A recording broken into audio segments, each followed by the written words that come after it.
All right, folks, what is good? Just getting off work. Hopefully you guys had a fantastic day. It is Wednesday the 15th. It's hump day, man. I don't know why I thought today was Thursday, but today's Wednesday. All right, I just did a video about the OSSC Pro being $350, and let me see who the person who did it. Shout out to the person who commented on my last video. I mean, you're awesome. I mean, I appreciate everybody who comes through and watch. Grease Bob. Shout out to Grease Bob on YouTube. He commented and told me that the 4K, well, the RetroTink-4K has been announced on Twitter at $750. I know a lot of people gave me a lot of slack, like I said before. They gave me a lot of slack about this RetroTink-4K, and don't get me wrong, I'm gonna tell you now.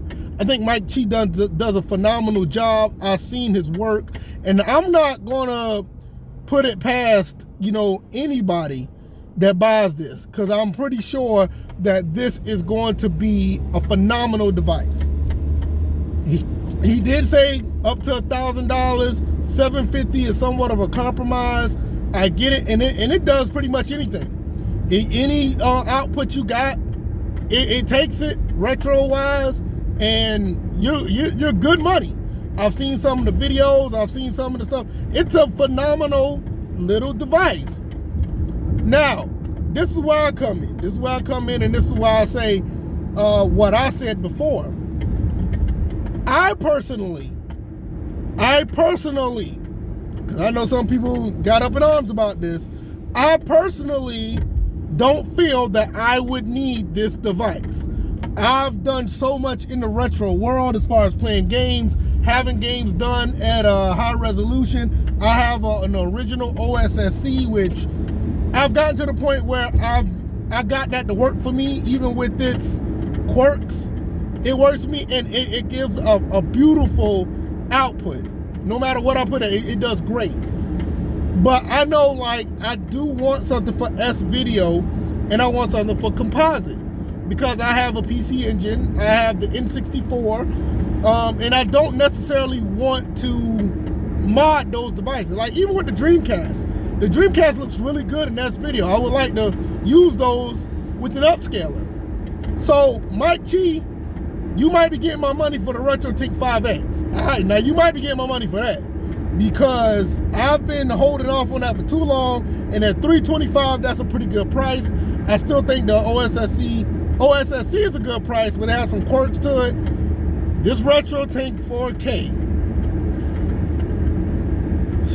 man, I don't know, man. I mean, you guys are good if you guys are going to buy that. I mean, I'm not knocking it. It's too rich for me. I'm not sure if it does everything that I don't have now.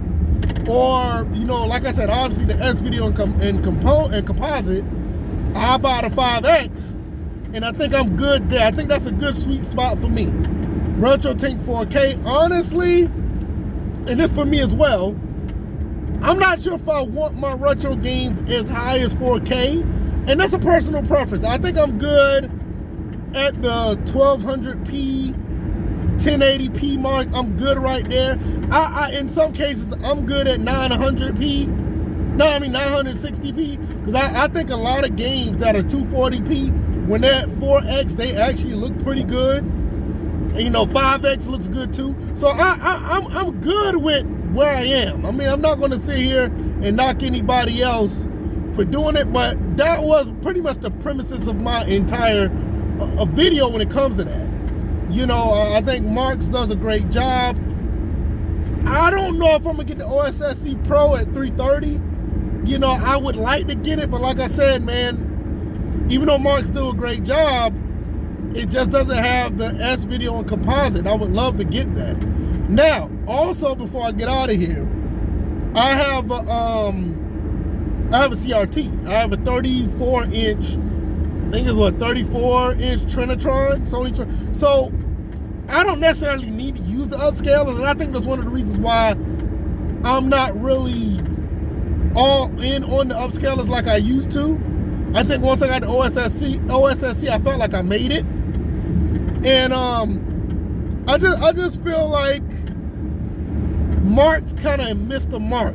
I can't say it like that. I think he missed the mark on not giving us those other outlets. Like, you know, those would be great, but kudos to anybody who's going to buy the RetroTink-4K. I think you guys are getting a great device. If it suits your needs, that is awesome. But as for me, I think I'm done with the upscaling business. I think the OSSC is good. If I can't use it, I will revert to my CRT. And I also have, I'm probably going to be in the running to buy another smaller CRT. Either that or I'm gonna get the RetroTink-5X. So I think I'm good. You know, I mean, I did other videos about my retro game collection. Like I'm pretty much, I have all the games I want, and I think I got I worked out the OSSC to be the perfect upscaler for me. So yeah, I know if you made it this far, this is great. I appreciate it. I know there's some people in the comment section, if they do decide to comment, they're probably gonna be like, oh, what do you care? What is this? What is that? I mean, I think everybody's entitled to their opinion. You know, I think people are entitled to their opinion to say what they want to say about a device. And I never said the device was bad. I always thought that, you know, Mike Chi does a phenomenal job. Marks do a great job. You know, those guys are like the top of the top when it comes to the upscaler business. Ever since, you know, the guys that did the Frame Meister backed out. And there's some other ones out there that do some good jobs too. So, yeah, I'm just gonna leave it at that, man. I mean, let me know what you guys think. Are you buying the RetroTink-4K? And, you know, do you think you're gonna get the OSSC Pro? Like I said, I think I'm gonna get the 5X. And I may get another CRT, I don't know. But all right, y'all, I'm gonna go home and see my amazing wife, well, my beautiful wife and my amazing son. You know, everything is everything, y'all. Y'all take it easy, and I'll see you guys on the next one. More gameplay on the channel coming up. All right, y'all, be blessed. Peace.